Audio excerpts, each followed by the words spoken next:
Hello everyone and welcome back to my channel. I hope you're all doing well. A lot of students wanted to know how to tackle unseen poetry in their GCSE English exam. So this video is going to give you all the tools and techniques to tackle any poem. The best thing about GCSE English is that there's no right answer. There's only right exam technique. So even though unseen poems can seem scary and daunting, there's still a lot of things that you can do to help prepare you and boost your grade. I will be releasing a GCSE English poetry cheat booklet that will be full of all tips and tricks that I use to get my A star and that my students use to get a grade 9. The booklet will include high-grade English devices, essay structures, example questions, and exam board insights. Once I reach 10k on TikTok, I'll be sending out this booklet to anyone who fills in the Google form sheet. The link to sign up will be in the description box below. So make sure to follow and subscribe so that you can get access to this fantastic resource.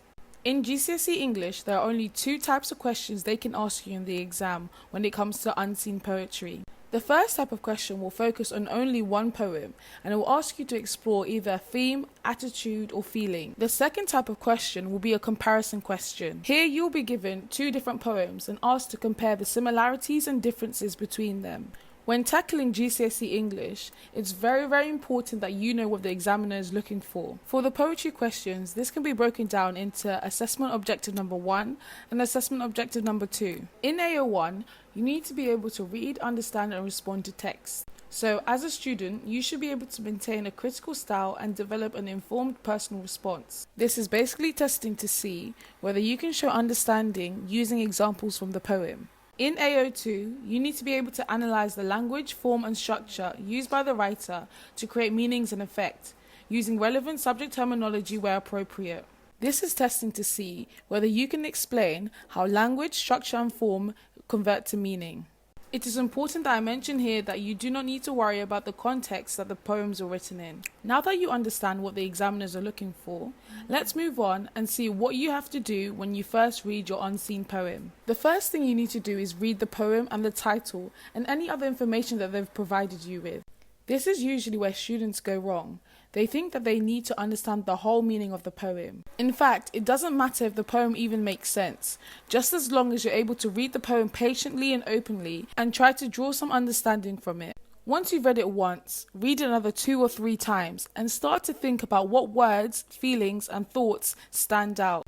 The next thing you need to do is refer back to the question. The question will highlight to you what theme, attitude or feeling that you're looking for in the poem. So for example, if the question was regarding the theme of loneliness, I always instruct students to write the word loneliness in capital letters next to the poem. This ensures that you find quotes that are relevant to the question. Now it's time to read the poem again and start annotating. When you're annotating, it's very important to remember the key word, which is why. The poet has used these words for a reason. So as you're underlining and highlighting key things in a poem, make sure you write down why the poet has used that technique and relate it directly to the question.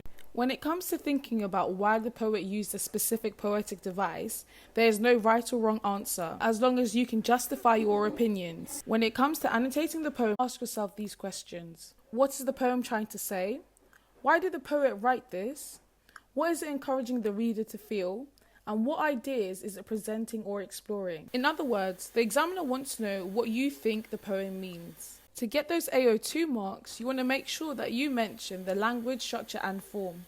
The form is the overall shape of the poem. The poet has chosen this specific form for a reason. It best fits their view on the topic that they wanted to write about. The most common poetic forms are a sonnet, a monologue, dialogue, free verse or a lyric. So, for example, if the poem was in the form of a monologue, it could indicate to you that the poet only wanted to share their point of view from a personal account. The second thing you need to look for is the structure of the poem. The structure is almost like the scaffolding that holds it together. Just by changing the structure, the poet can organize their ideas, change the pace, and highlight important words within the poem. The structure is not just limited to the number and shape of the stanzas. The use of punctuation, indents, and white space can also have an impact on the meaning of the poem. When analyzing the structure, make sure you think about how it improves the meaning of the poem. A key thing that always gets students high marks is analyzing the changes between the stanzas. Poets will sometimes use different stanzas to reflect a shift in emotion. The last thing you want to look at is the language. The language focuses on sentences, phrases and words that the poet uses. Whilst it's important that you identify the poet's words, it's even more important that you're able to explain the impact that it has on the reader. Key things to look out for is any use of colours, weathers. To be hitting those top marks, you don't only want to use similes and metaphors. You want to make sure you're able to identify more implicit language techniques. In my free GCSE English poetry booklet, there are over 50 different linguist devices that you can use to get those high grades. Make sure you sign up to receive one. As it comes to the end of the annotation phase, you want to check that you've mentioned any themes and the effect on the reader. You want to look out for key words that can have more than one meaning or can be interpreted in different ways. This will be very useful when it comes to writing your essay. The next step is converting those annotations into an essay. When it comes to writing your essay, you want to avoid writing a whole page dedicated to just one language technique or one quote. In the first paragraph, you want to make sure that you use the key words from the question. A recommended thing to do here is to focus on the title of the poem. So why did the poet specifically choose this title? You want to identify any obvious or deeper meaning and focus on how it makes the reader initially feel, as the title is the first thing that they read. Next, depending on the time that you have left or the speed that you write at, you want to write between 2 to 4 paragraphs. Pick the best annotations that you want to add into your essay. When picking from your annotations, you want to make sure that you have at least one annotation for language, structure and form. The structure that I use to get an A-star in English is pair or. I would first of all start off with the point. Here I would write something like, the poet's attitude towards loneliness is that they are, and then I would state my first point. The second part would be the evidence. So most of the time this is a quote unless I'm using structure or form. In this part I would write something like, this is seen through the use of, then I'll add the technique. The next step is to analyse this quote. Here I mainly focus on what is the poet trying to say and why is he trying to say this. Then I would move on to linking it back to the reader. So what does the reader feel as a result of the poet's language technique?